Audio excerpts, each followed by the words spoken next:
Hey, cosmic friend. This is Tanisha. It's been a minute. I keep filming stuff I don't post. There's a lot going on in life.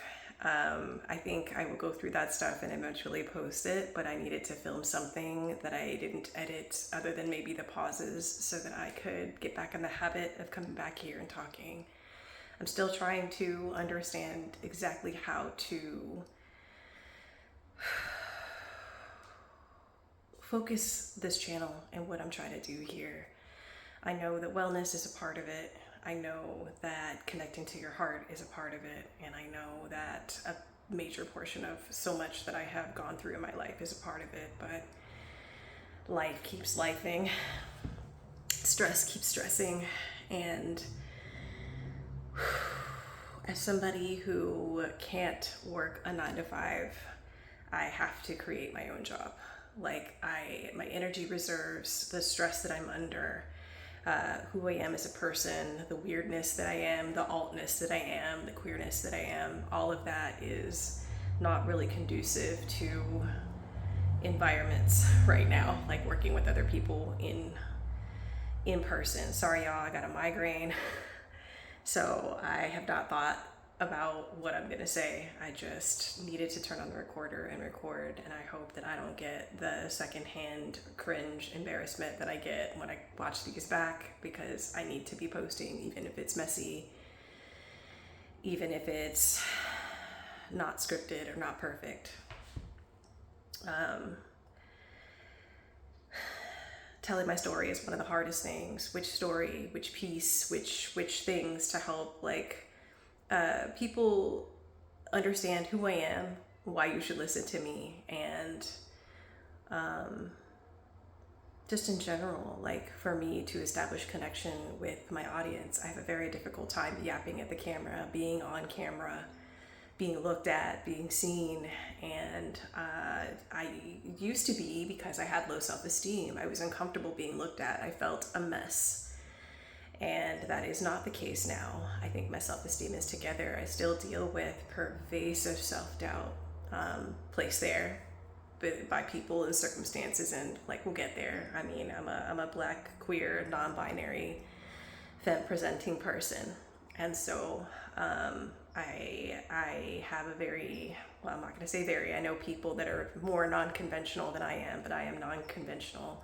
I might do things that look traditional, but they're probably not for the traditional reasons. And being pansexual is something that took me a long time to arrive at, to get there through deconstructing and getting to know myself. And I don't think I really leaned into getting to know myself until I was in my 30s. I am in my 40s now. And so, yeah, it's been a journey of deconstructing, but there's so, I have many layers, so I don't know which ones to share here, or which times to take them out so that I can speak to y'all and connect with y'all and find out what y'all need, so that I can look in my bags and my tools and go, okay, I can pull that out and we can talk about that, and I can help y'all with this. So I'm just gonna say this: a lot of my journey has been a resilience journey. It has been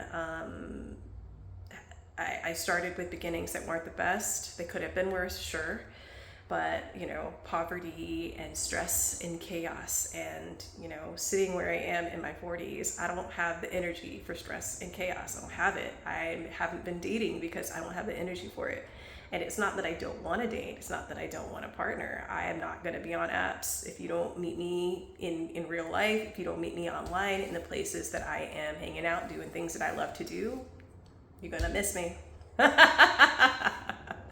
I'm fine being single indefinitely. I am okay with that.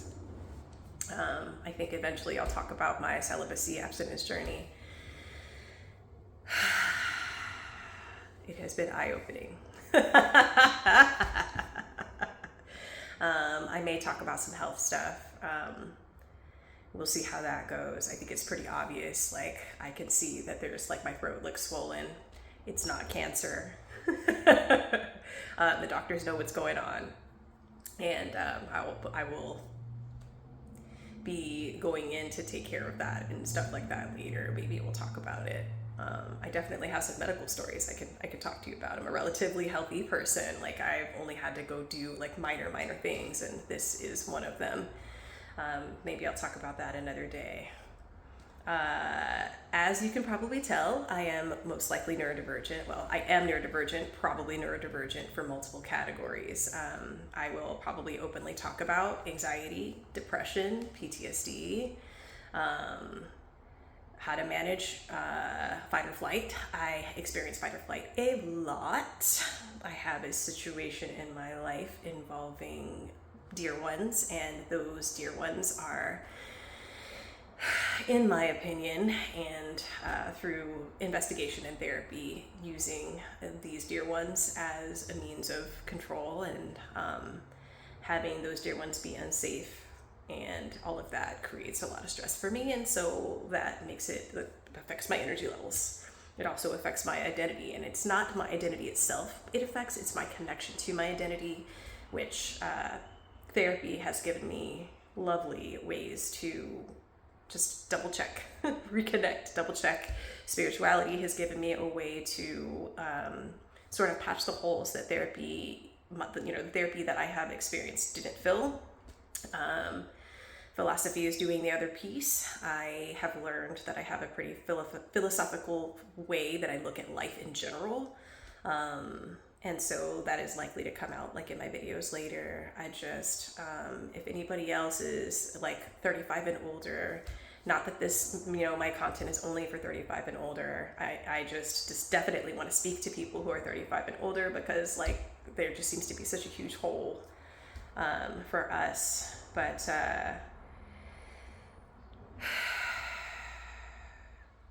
yeah, I have an unconventional life. I don't want the status quo necessarily. I don't like what society expects me to do. I never really have.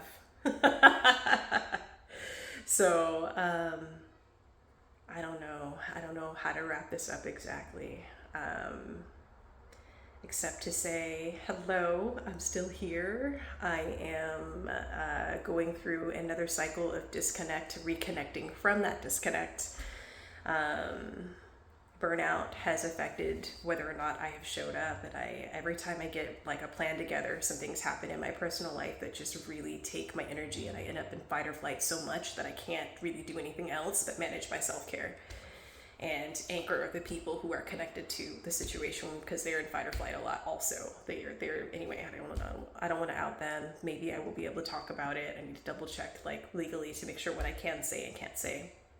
But I will say, don't stay partnered with the wrong person. Love is not something that you endure, that you suffer through. That is a hard lesson I learned through my relationships, and I've been single for as long as I have been, because I'm not doing that ever again. If this person that's going to be my partner just cannot bring joy into my life and make things better than, for us to be better together rather than, we cool alone, then we're not having it. I'm not doing it. I don't have the energy to be,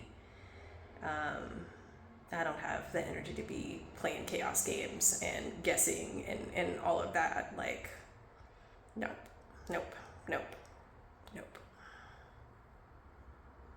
So, yeah, resilience, respect, self-respect, integrity, introspection, extrospection. Like, we didn't get that. We did not get taught about empathy and how to name our feelings and how to emotionally regulate. And I didn't really learn about that stuff until I was parenting. And I learned a lot. My kids taught me a lot.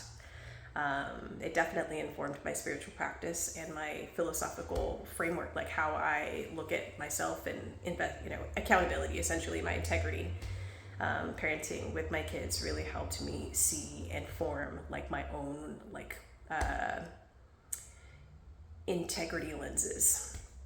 I want to talk about communication. I want to talk about filters. I want to talk about all kinds of things like love, life, passion, special interests, skills, hobbies. Maybe I will talk some about that. I know that I have not shown any of it, but I picked up language learning after I turned 40 and I thoroughly enjoy it, but I haven't been speaking, so I'm gonna put myself on blast because I'm supposed to be speaking every day and I've skipped 2 days, so I need to hang up in a little bit and speak for 2 minutes, just 2 minutes. But I'm studying 3 languages and I'm in different places as far as my level with them, but I'm not speaking, so I stay stuck. And I don't want that. But it's fun, like getting to know the languages, seeing how I interact with them. I learn a lot about myself through engaging in things, learning. I find in general, as a shy person, I tend to look at life in places where I'm uncomfortable, especially as an experiment. Like if I'm in a class and I can't necessarily I don't know, it might happen even if I'm not vibing with the energy, but I might just challenge myself. Maybe I'm comfortable and I feel a little too safe there. So I might need to, like if there's no seating chart, I might choose a different seat to sit in. And depending on how that goes, I might sit in a different seat every day until I'm done with my experiment. And that could agitate people, right? It could bother people. So, if you are not a direct person, if you don't ask questions, if you are not good faith, if you aren't generally curious about humans, I might agitate you just because I might not see certain things or behave in certain ways that you expect, but that's what communication's about, right? For me, everybody's equal. Everybody's equal until you show me that I need to ignore you. I might not see you. I might not know your name. You might have told it to me, but I might not know it. But yeah, reconnecting. I've been reconnecting. It's been a little over a month now that I have been back to reconnecting. I will be back here. I have a couple of challenges that I have loaded up that I want to do to challenge myself to be consistent in my posting here, but I have some pretty intense personal things to move through before I do that. And I have a short amount of time now to get it done. So I can't think of anything else to say right now to the camera except Happy Pride Month. I live in a state where we do Pride in July, so I will be doing parade stuff and all of that, whatever next month. But yeah, Happy Pride Month. Love you, queer folks.